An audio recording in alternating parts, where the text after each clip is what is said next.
નમસ્કાર વિદ્યાર્થી મિત્રો, આજે આપણે અભ્યાસ જે કરવાનો છે, જે સાધન છે એનું નામ છે ચલિત પૂંછડાવાળું ગેલ્વેનોમીટર. હવે મિત્રો, આપણે શું કામ ભણીએ આ સાધન? કારણ કે ખૂબ જ ઉપયોગી છે. શું કામ? એને દાખલા કોઈ પરિપથ હોય, વિદ્યુત પરિપથ હોય, તો એમાંથી કેટલો પ્રવાહ પસાર થાય છે એ જાણવું જરૂરી છે. કેટલા એમ્પિયર, મિલી એમ્પિયર, માઇક્રો એમ્પિયર.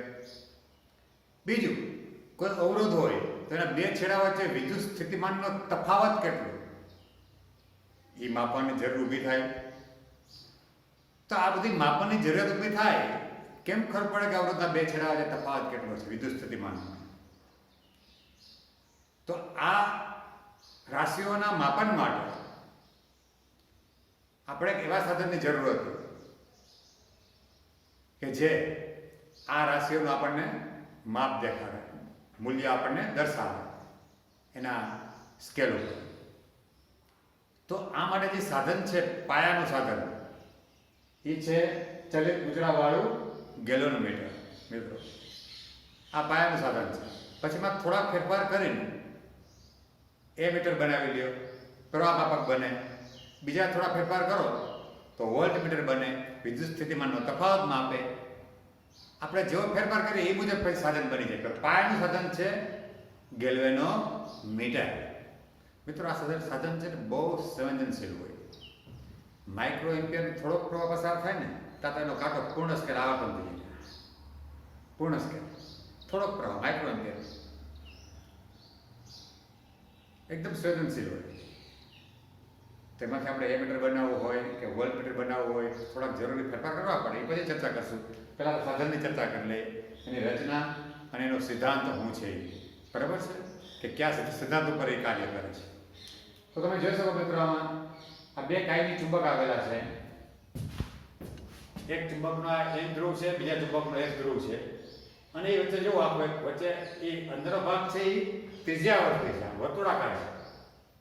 એનું તમને કારણ દઈશ હમણાં. બરાબર? એટલે આ ક્ષેત્ર છે એ ત્રિજ્યાવર્તી બને છે. આ ક્ષેત્ર ચુંબકીય ક્ષેત્ર છે એ ત્રિજ્યાવર્તી બનશે. N થી S તરફ ક્ષેત્ર હંમેશા N થી S તરફ હોય, બહાર બાહ્ય ક્ષેત્ર N થી S તરફ હોય. મિત્રો, આ ક્ષેત્ર છે ત્રિજ્યાવર્તી છે.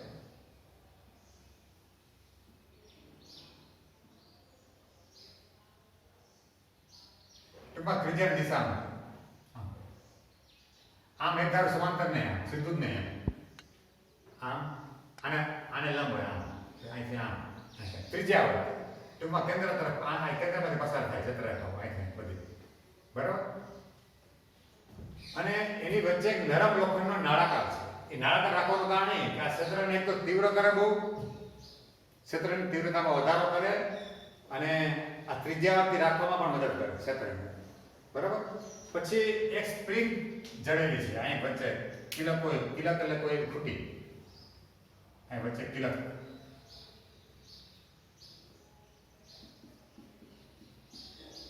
એટલે એની કોઈ ખૂટી હોય, એની આ સ્પ્રિંગનો એક છેડો હોય. પછી સ્પાઇરલ આકારની સ્પ્રિંગ હોય. કેવી હોય? જો SP નામ આપ્યું, SP સ્પાઇરલ આકારની સ્પ્રિંગ, SP આ સ્પ્રિંગ છે. બરાબર? એ સ્પ્રિંગ પોતાની મૂળ સ્થિતિમાં તમે આમ ફેરવો તો એમાં વળ ચડે તો એ સામુ ટોર્ક લગાડે, અને વળ ખુલે તો એ સામુ ટોર્ક લગાડે વિરુદ્ધ દિશામાં. એટલે પોતાની મૂળ સ્થિતિમાંથી જે ફેરફાર કરો તો એમાં વિરુદ્ધ દિશામાં ટોર્ક ઉત્પન્ન થાય. હવે એ સ્પાઇરલ આકારની સ્પ્રિંગ છે. પછી આ દર્શક છે મિત્રો, આ ગુચડાયેલા આ કાંટો જોડેલો હોય, આ ગુચડું છે તારનું. બરાબર? જેમાં પ્રવાહ પસાર થાય તો પોતે એક ડાયપોલ બને, ચુંબકીય ડાયપોલ બને. અને ચુંબકીય ક્ષેત્રમાં હોય તો એની પર ડાયપોલ ઉપર ટોર્ક લાગે, એટલે ભણી ગયા. N જેટલા ચુંબકીય ક્ષેત્રમાં હોય આપણે B જેટલા, તો એની પર ટોર્ક લાગે. બરાબર? તો એ ગુચડું છે એ કોણાવર્તન કરે. આ ગુચડું છે જી, આ ગુચડું કોણાવર્તન કરશે. એની આને કાંટો જોડેલો, કાંટો કોણાવર્તન કરે. આમાંથી પ્રવાહ પસાર થાય તો ગુચડું કોણાવર્તન દેખાડશે, એની પર ટોર્ક લાગશે. એની આને દર્શક જોડેલ છે આ કાંટો. અને આ સ્કેલ માપ છે. જો વચ્ચે 0 હોય અને પ્રવાહ દિશામાં. તો મિત્રો, કાંટો વચ્ચે કોઈ પ્રવાહ ન રહેતો હોય તો કાંટો વચ્ચે હોય, પ્રવાહ વહેલો હોય ગુજરાતમાં ચુંબક ઉત્પન્ન થાય, એમાં ટોર્ક લાગે તો કાંટો જે પ્રમાણે ટોર્ક લાગે પ્રવાહ દિશા હોય પ્રમાણે કાંટો આમ કે આમ જાય, બરાબર. આ નરમ લોખંડ નળાકાર છે એ ચુંબકીય ક્ષેત્રની તીવ્રતામાં વધારો કરે અને વળી ક્ષેત્રની ત્રિજ્યાને રાખવામાં પણ મદદ કરે. વચ્ચે એક ખૂટી જેવું હોય પિલર, એને સ્પ્રિંગ જોડેલું હોય, બરાબર. ગુજરું છે મુક્ત રીતે એક સ્વતંત્ર અક્ષ પર, સ્થિર અક્ષ પર આ મુક્ત રીતે ભ્રમણ કરી શકે એ પ્રમાણે. અને આ સ્પ્રિંગ છે સ્પાઇરલ આકાર, એટલે નામ આપ્યું એસપી, સ્પાઇરલ આકારની સ્પ્રિંગ છે, બરાબર. એટલે એની પર સ્પ્રિંગમાં જો કાંટો આમ જાય, વચ્ચેથી કાંટો આમ જાય તો વળ ખુલે તોય પુનઃસ્થાપક ટોર્ક લાગે, કાંટો આમ જાય તો વળ ચડે તોય પુનઃસ્થાપક ટોર્ક લાગે, વિરુદ્ધ દિશામાં. ગુજરાતમાં જે ટોર્ક લાગે એનાથી વિરુદ્ધ દિશામાં ટોર્ક લગાડે સ્પ્રિંગ, બરાબર. તો અને સ્પાઇરલ આકારની અને દર્શક જોડેલ છે એ પ્રમાણે, અને એ પ્રમાણે અંકન કરેલું હોય સ્કેલ. હવે આપણે વાત કરીએ, ધારો કે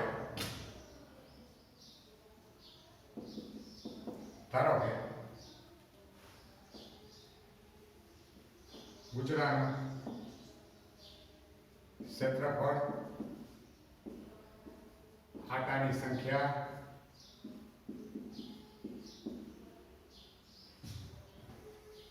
અનુક્રમે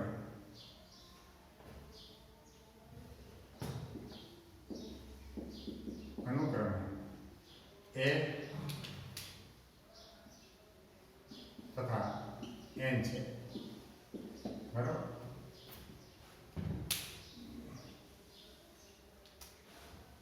બીજો ધારો કે ત્રિજ્યાવર્તી ચુંબકીય ક્ષેત્ર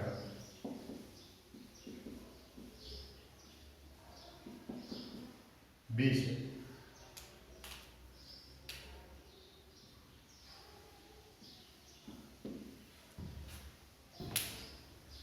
ત્રીજી વાત કરીએ, ધારો કે ગુજરાતમાંથી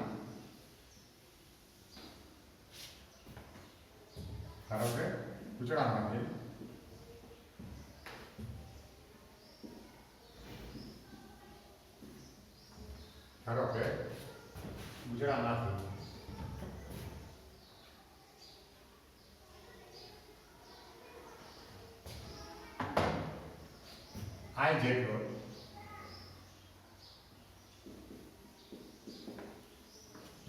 પ્રવાહ પસાર કરવામાં આવે છે, બરાબર.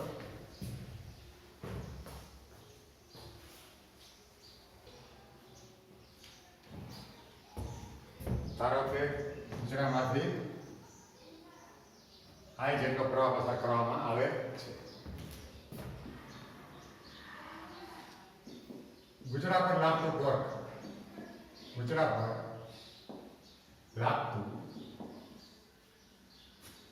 લાગતું ટોર્ક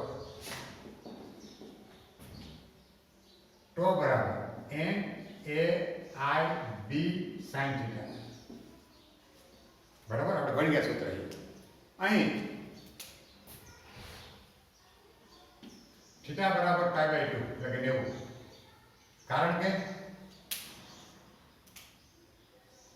કે ચુંબકીય ક્ષેત્ર ત્રિજ્યાવર્તી છે. કારણ કે ચુંબકીય ક્ષેત્ર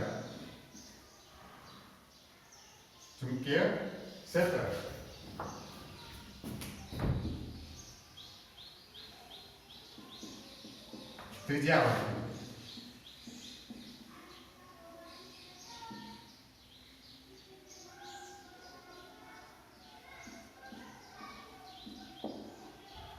શું કામ એવું થાય મિત્રો? જો ત્રિજ્યાવર્તી હોય તો આ જો દાખલા કે કોઈ ગુજરું આમ છે,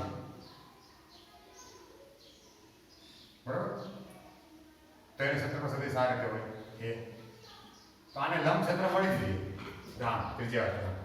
તો કોઈ એક બી ક્ષેત્રકાય હોય આમ લંબ આ બી, તો 90 ડિગ્રી ખૂણો છે. હવે સમજો કે ગુજરું આ રીતે છે, આમ છે, ત્રાસુ છે, સતર્ક સદિશ આમ છે. તો આને પણ લંબ સતર્કા મળી ગઈ. તો આમ આમ આમ બી હોય તો આ બી થઈ ગયું લંબ. એવી રીતના સમજો ગુજરાત આ રીતે છે.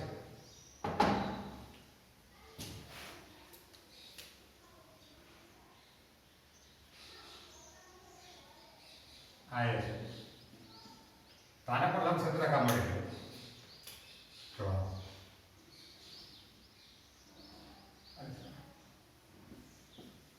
બરાબર થઈ ગયું ને એવું.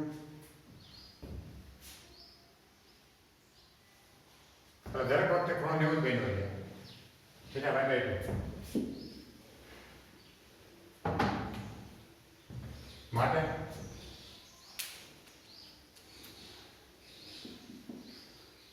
તો બરાબર n a I b sin 90 માટે તો બરાબર n a I b.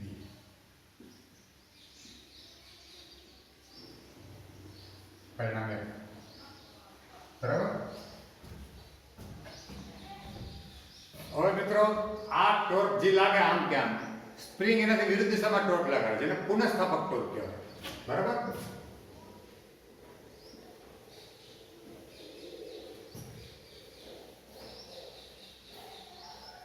Spring છે એ વિરુદ્ધ દિશામાં ટોર્ક લગાડશે, જેને પુનઃસ્થાપક ટોર્ક કહેવાય.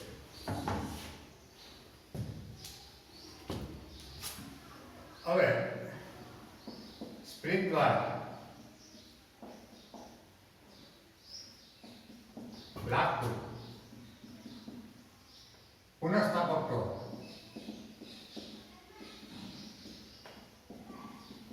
ટો ડેલ બરાબર k × 5. આ સૂત્ર થાય એનું સ્પ્રિંગ માટેનું, જ્યાં k છે સ્પ્રિંગનો બળ અચળાંક. સ્પ્રિંગનો બળ અચળાંક અને ફાઈ છે એ કોણાવર્ત.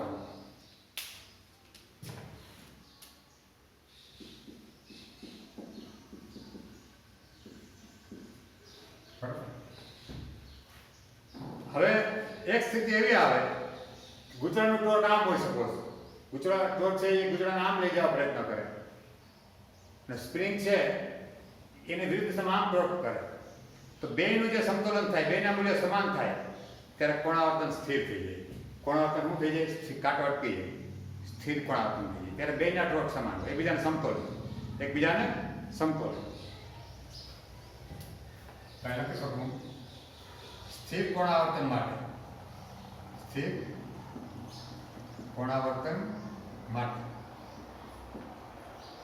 ટો ડેશ બરાબર ટો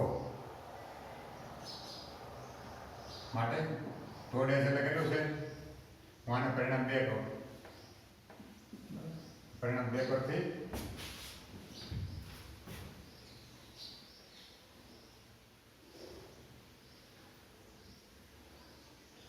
ટો ડેશ બરાબર ટો ડેશ એટલે k × 5 અને ટો એટલે પરિણામ 1 પરથી n a I b.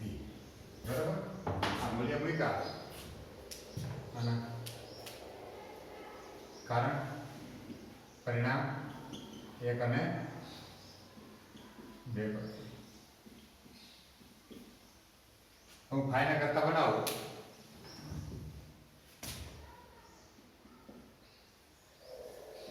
કે નીચે જાય n a I upon k.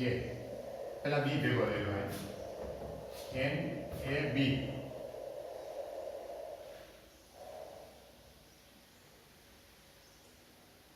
બરાબર.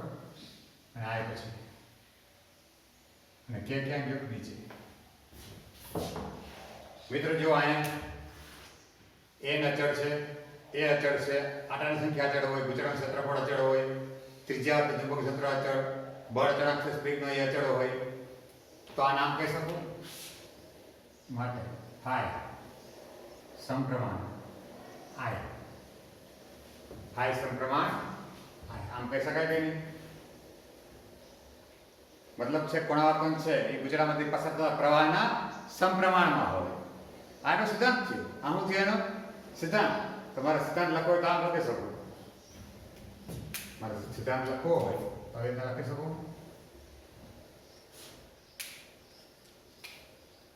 સિદ્ધાંત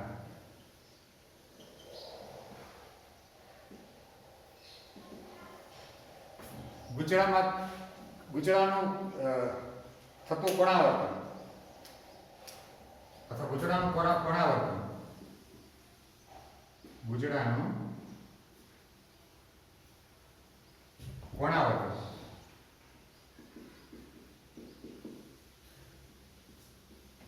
ગુજરાતનું કોણાવર્તન તેમાંથી ગુજરાતનું કોણાવર્તન તેમાંથી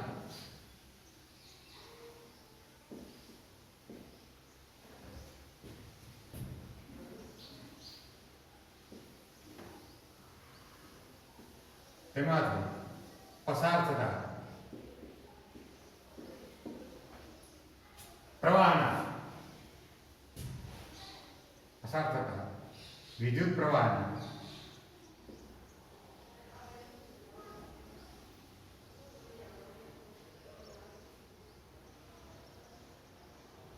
વિદ્યુત પ્રવાહ સમપ્રમાણમાં હોય છે. સમપ્રમાણમાં હોય છે. ગુજરાતનું કોણાવર્તન તેમાંથી પસાર થતા વિદ્યુત પ્રવાહના સમપ્રમાણમાં હોય છે. મતલબ મિત્રો કે સમજો કે 1 મિલી એમ્પિયર હોય અને કોણાવર્તન સમજો 15 ડિગ્રી થાય તો 2 મિલી એમ્પિયર 30 ડિગ્રી, 3 મિલી એમ્પિયર 45 ડિગ્રી, 4 મિલી એમ્પિયર 60 ડિગ્રી એવી રીતે. અને આ રીતે એક જાણીતો પ્રવાહ પસાર કરીને કોણાવર્તન માપીને પછી બસ એટલા ખોડે જ 1 મિલી એમ્પિયર 2 મિલી એમ્પિયર એક પ્રવાહ જાણીતો પસાર કરવાનો, પછી લખી લેવાનો, પછી એની આધારે ગણતરી કરીને આ કેલિબ્રેશન કરી લેવાનું, સ્કેલ લખી લેવાનું. બરાબર? 0 ને બને સાહેબ એટલે આપણને એનું આ થઈ ગયું આપણું ગેલોનોમીટર. બરાબર મિત્રો? હવે આનો એકમ થશે કેનો એકમ? આ ન્યૂટન ઇન્ટુ મીટર થાય ટોર્ક, અને આ રેડિયનમાં હોય તો કેનો એકમ થાય ન્યૂટન મીટર પ્રતિ રેડિયન. આનો એકમ શું થશે? એકમ ન્યૂટન મીટર પ્રતિ રેડિયન. આનો એકમ થશે કેનો. કોણાવર્તનનો એકમ રેડિયન હોય, ખૂણો છે, કોણાવર્તનનો ખૂણો છે, ન્યૂટન મીટર પ્રતિ રેડિયન. સ્પ્રિંગના બળતણ. બરાબર મિત્રો? ધન્યવાદ.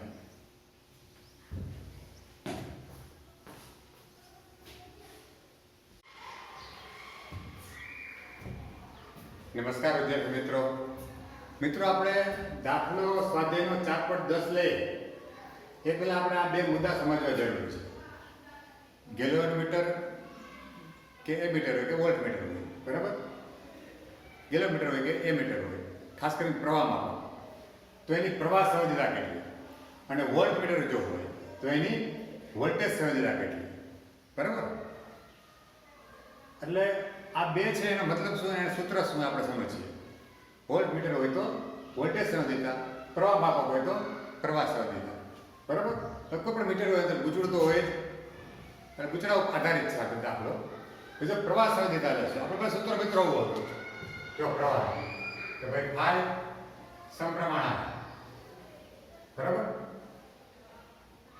મેન સૂત્ર આવું હતું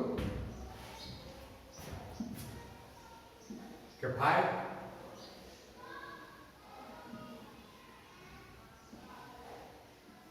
is equal to n a b upon k into I. આવું સૂત્ર હતું આપણે મેળવ્યું. બરાબર?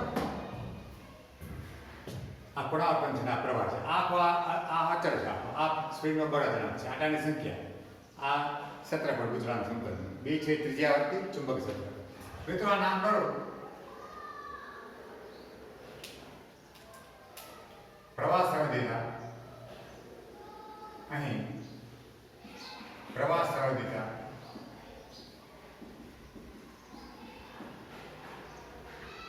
બરાબર phi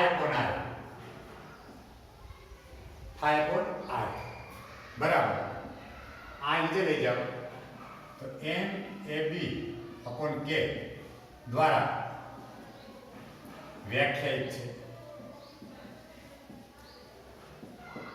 બરાબર પ્રવાસ આ જે phi upon I છે મિત્રો એટલે કે એકમ પ્રવાહ દીઠ પુનરાવર્તન કેટલું એકમ પ્રવાહ દીઠ પુનરાવર્તન કેટલું એ જે મળે મિત્રો એટલે કે રેડિયન પ્રતિ એમ્પિયર આ phi એટલે રેડિયન છે પુનરાવર્તન છે બરાબર રેડિયન પ્રતિ એમ્પિયર એ આપણને થઈ ગયું પુનરાવર્તન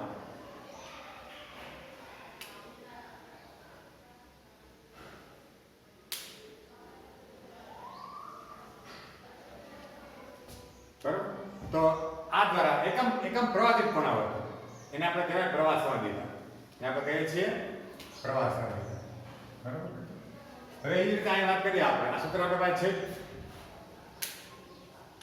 કે ભાઈ phi is equal to NAB upon K into I અને આના પરથી પ્રવાહ સંવેદિતા આ રીતે થાય માટે phi upon I is equal to NAB upon K મિત્રો બંને બાજુ r વડે ભાગી નાખો તો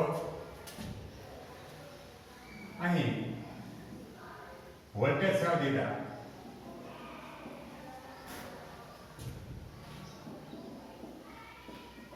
બરાબર phi upon I into r વડે ભાગી નાખો બંને બાજુ NAB K into 1 upon તો મિત્રો જો આ I into r એટલે વિસ્તૃતિમાં તફાવત થયો વોલ્ટ પ્રતિ વોલ્ટ એકમ વોલ્ટ દીઠ એકમ વિદ્યુત સ્થિતિમાનનો તફાવત જે ગુણાવર્તન થાય એને વોલ્ટેજ સંવેદિતા બરાબર એકમ વિદ્યુત સ્થિતિમાનના તફાવત દીઠ જે ગુણાવર્તન થાય એને વોલ્ટેજ સંવેદિતા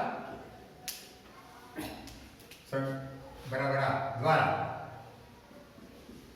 વ્યાખ્યાયિત છે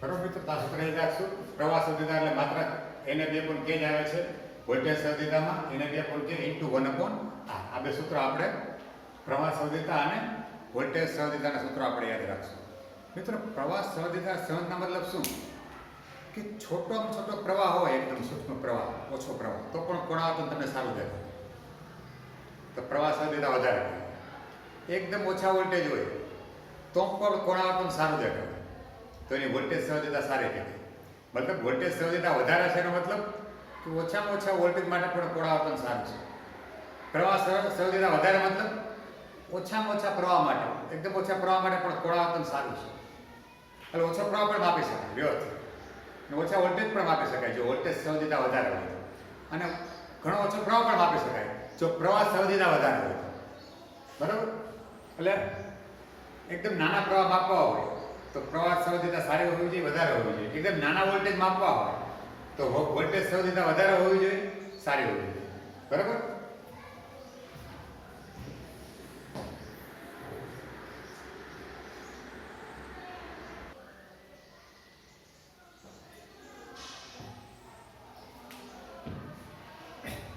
મિત્રો આનો એકમ શું થશે પ્રવાહ સંવેદિતાનું જો ઉપર છે પુનરાવર્તન એટલે રેડિયન અને નીચે છે પ્રવાહ એટલે એમ્પિયર રેડિયન પ્રતિ એમ્પિયર બરાબર એવી રીતે મિત્રો વોલ્ટેજ સંવેદિતા છે એનો એકમ શું થશે આ વોલ્ટેજ સંવેદિતા બરાબર આ પ્રવાહ સંવેદિતા આ વોલ્ટેજ સંવેદિતા એનો એકમ શું થશે તો ઉપર છે પુનરાવર્તન એટલે રેડિયન નીચે છે I into R એટલે વિદ્યુત સ્થિતિમાનનો તફાવત એટલે કે વોલ્ટ તો વોલ્ટેજ સંવેદિતાનો એકમ છે રેડિયન પ્રતિ વોલ્ટ પ્રવાહ સંવેદિતાનો એકમ છે રેડિયન પ્રતિ એમ્પિયર બરાબર મિત્રો ચાલો એટલું જાણ્યા પછી હવે આપણે દાખલો ગણીએ સ્વાધ્યાય દાખલો 4.10 બરાબર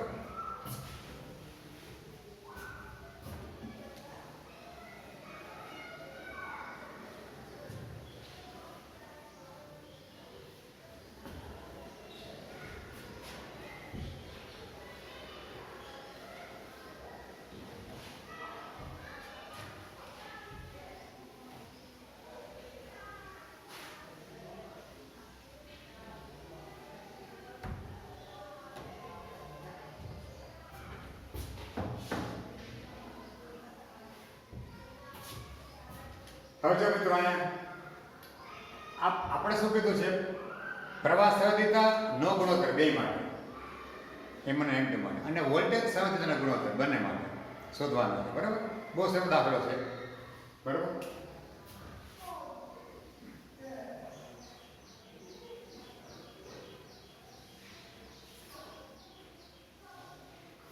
પ્રવાહ સંવેદિતા નો ગુણોત્તર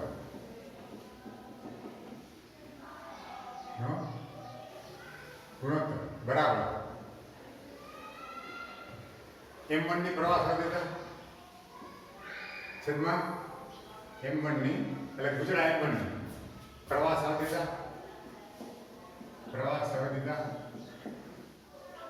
છેદમાં ગુજરાત M2 ની પ્રવાહ સંવેદિતા બરાબર. M1 ની પ્રવાહ સંવેદિતા સૂત્ર શું થાય આપણું? બરાબર કે ભાઈ I1 upon I1, આ I2 upon I2. તો I1 upon I1 એટલે સૂત્ર શું હતું? આપણે ભણી ગયા પ્રવાહ સંવેદિતાનું. N1 A1 B1 upon, બંનેમાં જો બળ અચળાંક સમાન છે, બંનેનો કે છે. બળ અચળાંક આનોય કે છે ને આનોય કે છે, એટલે હું કે જ મૂકીશ. બરાબર,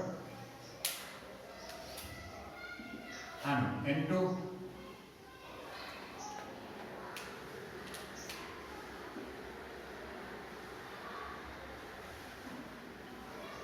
A2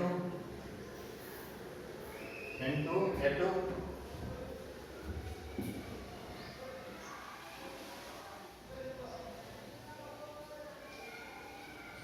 B2 upon K બે માટે સમાન છે, એટલે K લીધો છે. K1 બરાબર K અને K2 બરાબર K. બરાબર, હવે જો આ K બે ઉડી ગયા તો શું આવ્યું? N1 A1 B1 છેદમાં N2 A2 N2 A2 B2.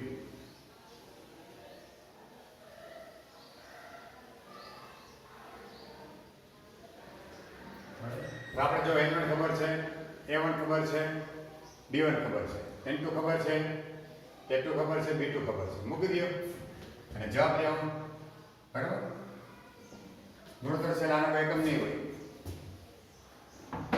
સમાન રાશિનો ગુણોત્તર છે એટલે એકમ નહીં હોય. કરતો હોય બીજી અલગ રાશિ હોય તો સમાન રાશિનો ગુણોત્તર છે એટલે એકમ નહીં. આ જ રીતે આપણે લેશું હવે વોલ્ટેજ સંવેદિતા.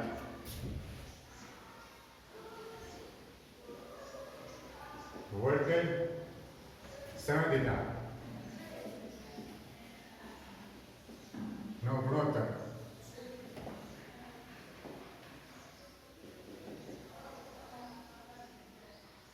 બરાબર I1 upon I1 R1. કઈ વોલ્ટેજ સંવેદિતા ભાગ્યા I2 upon I2R.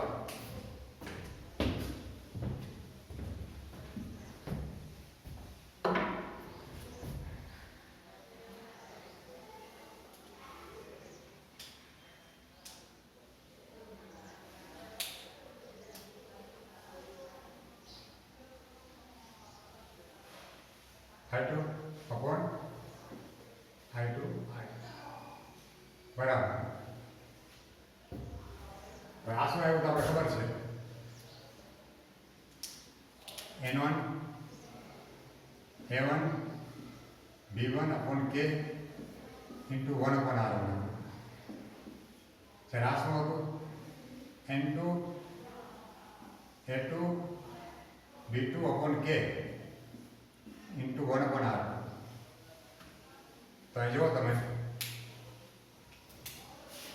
બરાબર આ એક જ જશે તો N1 A1 B1 છેદમાં N2 A2 B2 બરાબર. આ છેદનો છેદ અંશમાં, અંશનો છેદ છેદમાં, ઇન્ટુ R2 પર જશે, R2 અપોન મિત્ર બધું આપણને આપ્યું છે N1 A1 B1 N2 A2 B2 R2 પણ ખબર છે, R R2 14 ઓહ્મ, R1 ની ખબર છે 10 ઓહ્મ. આ બધી કિંમત મૂકી દો, જવાબ લે આવો. બરાબર, કોઈ એકમ નહીં હોય કારણ કે સમાન રાશિનો ગુણોત્તર છે.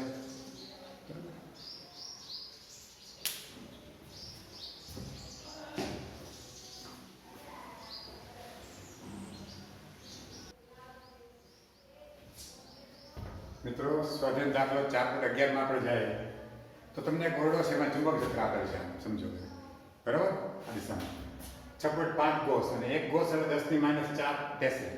હવે એમાં લંબ રૂપે ક્ષેત્ર આમ છે તો બરાબર ક્ષેત્ર લંબ રૂપે આમ 90 ડિગ્રી એક ઇલેક્ટ્રોન છોડવામાં આવે છે. વી વ્યક્તિ, કેટલા વ્યક્તિ? વી એટલે 4.8 10⁶ મીટર/સેકન્ડથી આ છોડવામાં આવે છે. બરાબર, લંબ રૂપે કર્યો એટલે થીટા મળી જાય π/2. તો એમ કહે છે કે એ વર્તુળ ફરશે આમ ગતિ. દેખીએ આપણે આગળ વાત કરી ગયા, વર્તુળ ગતિ ફરે. બરાબર, તો એની ત્રિજ્યા કેટલી થશે? એ વર્તુળ પથની ત્રિજ્યા કેટલી? R કેટલી? સવાલ હશે. બરાબર, હવે આ જો આપણે ખબર છે કે જ્યારે વર્તુળાકાર ફરશે તો જરૂરી કેન્દ્રગામી બળ કેટલું હોય? અહીં જરૂરી કેન્દ્રગામી બળ mv² અપોન r જેટલું જોઈએ. અને કોણ પૂરું પાડે? qvb sin θ, ચુંબકીય બળ. q એટલે e, v b અને sin θ sin 90. ચુંબકીય બળનું સૂત્ર ભણી ગયા આપણે, e × v × b, q × v × b, v માનક b sin θ, θ 90 છે. તો મિત્રો sin 90 એટલે બરાબર, બે કોણથી વીવી જાય એકવાર તો હવે હું r ને કરતા બનાવું માટે r બરાબર શું થશે? અહીં mv વધ્યું, ખાલી અહીં હું વધ્યું e × b. તો m એટલે ઇલેક્ટ્રોનનું દળ કેટલું થશે? માસ ઓફ ઇલેક્ટ્રોન કેટલું? 9.1 × 10⁻31. વેગ કેટલો છે? 4.8 એટલે કેજી, 9.1 10⁻31 કેજી. 4.8 × 10⁶ છેદમાં વિદ્યુત ભાર કેટલો હોય? તો કે 1.6 10⁻19 કુલમ ગુણ્યા b કેટલો આપ્યું ટેસ્લામાં? 6.5 ગુણ્યા 10⁻⁴.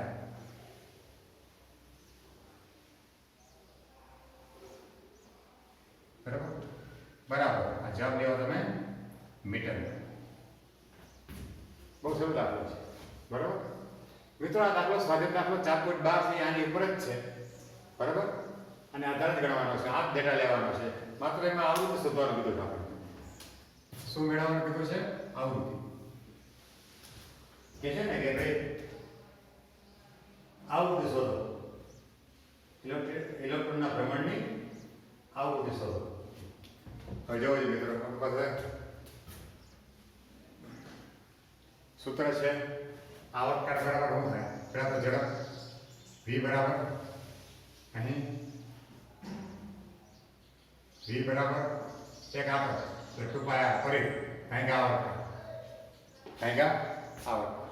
બરાબર. આ ફરી કેટલું અંતર કાપે? ગોળ ગોળ ફરે. બરાબર, આમ ગોળ ગોળ ફરે તો એક આંકડો કાપે તો 2πr જેટલું અંતર. સમય કેટલો લાગે એક આંકડાનો? આવર્તકાળ જેટલો. હવે ઘનફળથી એટલે એક થાય આવૃત્તિ ગુણ્યા 2 માટે એક શું થશે? એક ને કરતા બનાવો તો v અપોન 2π. મિત્રો v ખબર છે આપણને, આ ખબર છે, r ખબર છે, r અહીંથી મળશે, r અહીંથી મળશે, r અહીં મૂકવાનું. જવાબ લેવો હર્ષમાં, જવાબ લેવો હર્ષમાં.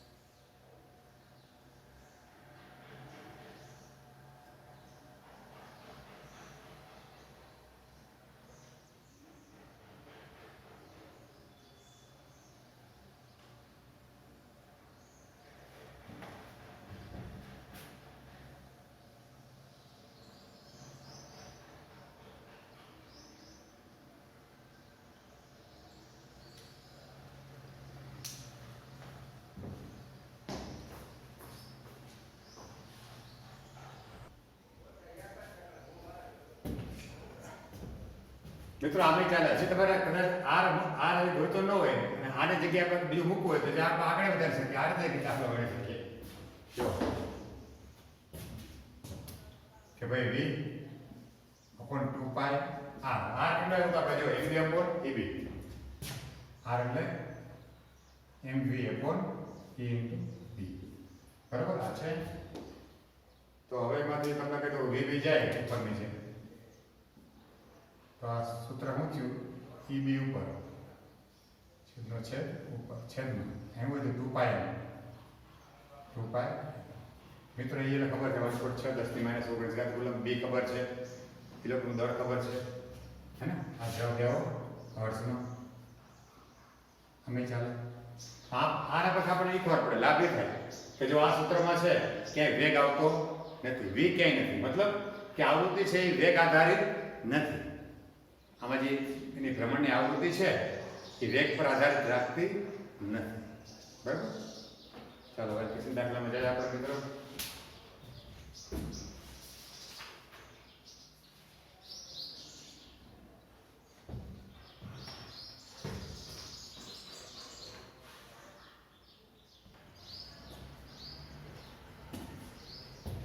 મિત્રો સ્વાધ્યાય દાખલો 4.13 માં જોવો એનો બે ભાગ છે એને બે ભાગમાં જોઈએ તમને કોરડામાં એક સમકક્ષ ચુંબકીય ક્ષેત્ર આપેલ છે કોઈ B 1 ટેસ્લા બરાબર એમાં એક ગુજરું છે ગોળ ગુજરું જેની ત્રિજ્યા છે 8 સેમી એટલે 0.08 મીટર એ લટકાવેલ છે એના આટા છે 30 એમાંથી પ્રવાહ થાય 6 એમ્પિયર પસાર ગુજરામાં અને ગુજરું છે આ ગુજરું છે એ ચુંબકીય ક્ષેત્ર 60 નો ખૂણો બનાવે હા 60 ડિગ્રી ખૂણો ક્ષેત્ર આમ છે તો ક્ષેત્રફળ સદિશ આમ છે ગુજરું થોડુંક આમ હોય સમતલ આમ 60 નો ખૂણો બનાવે છે બરાબર તો દેખીતી વાત છે કે એના આ ગુજરા પર ટોર્ક લાગશે બરાબર તો એ ટોર્ક કેટલું લાગશે ગુજરા પર લાગતું ટોર્ક ગુજરા પર અહીં ગુજરા પર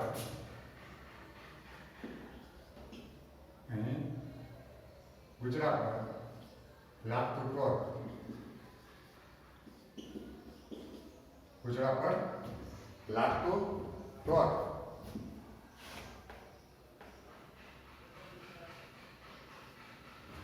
તો બરાબર સૂત્ર છે n a i b sin θ બરાબર હવે બરાબર n a એટલે ગુજરાતનું ક્ષેત્રફળ ગોળ ગુજરું છે ત્રિજ્યા આપી તમને તો પાઈ r square i b sin θ મિત્રો n એટલે કેટલા છે 30 અને પાઈ r કેટલા છે 0.08 એનો વર્ગ અને i કેટલા છે 6 અને b 1 tesla sin θ sin degree બરાબર મિત્રો sin એટલે √3/2 એ કેમ મૂક દો આ બધો હિસાબ કિતાબ કરો તમારા જવાબ આવી જશે ન્યૂટન ઇન્ટુ મીટર આ ટોર્ક ગુજરાત પર લાગે ટોર્ક હવે મિત્રો એ ટોર્ક લાગે સમજો કે ગુજરાત પર જે ટોર્ક લાગે એને કાંઈ ગુજરું આમ કે આમ જવા આપતું આમ કે આમ આ ગુજરાત પર આમ ટોર્ક લાવ્યું ગુજરું આમ કે આમ જવા આપતું અને ન જવા દેવું તો એના જેટલું ટોર્ક આ જે ટોર્કની વિરુદ્ધ દિશામાં લગાડવો પડે આના જેટલું છે સેમ તો આ જે મૂલ્ય આવશે બરાબર હવે ગુજરાત નું કોણાવર્તન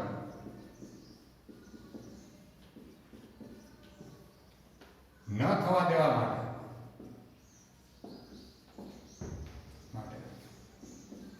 જરૂરી ટોર્ક જરૂરી વિરુદ્ધ દિશાનું ટોર્ક જરૂરી વિરુદ્ધ દિશાનું ટોર્ક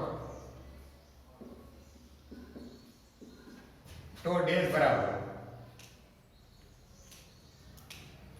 ટો ડેશ એનો ટો ડેશ ડેશ બરાબર કેના જેટલું હશે? આના જેટલું. તો બરાબર ન્યૂટન ઇન્ટુ સેમ આના જેટલું જ હોય પણ વિરુદ્ધ દિશામાં હોય. બરાબર. હવે પછીનો સવાલ મિત્રો બીમાં એ કરે છે આના બે દાખલામાં કે આ વર્તુળાકાર ગુંચડું ન હોય અને કોઈ પણ આકારનું ગુંચડું હોય તો શું આ સાચું છે? આ સાચું છે. ક્ષેત્રફળ સમાન હોય કે આકાર ગમે એ હોય પણ ક્ષેત્રફળ સમાન હોય. મિત્રો અહીં તો જો ક્ષેત્રફળ જ આવે છે એ પછી ક્ષેત્રફળ કેમ આવ્યું એ ક્યાં જોવામાં આવે? વર્તુળાકાર ગુંચડું હોય કે લંબચોરસ કે ચોરસ હોય ગમે એમ ત્રિકોણાકાર હોય એ આટલું થાય એટલે ટોટ લાગે જવાબ આવ્યા.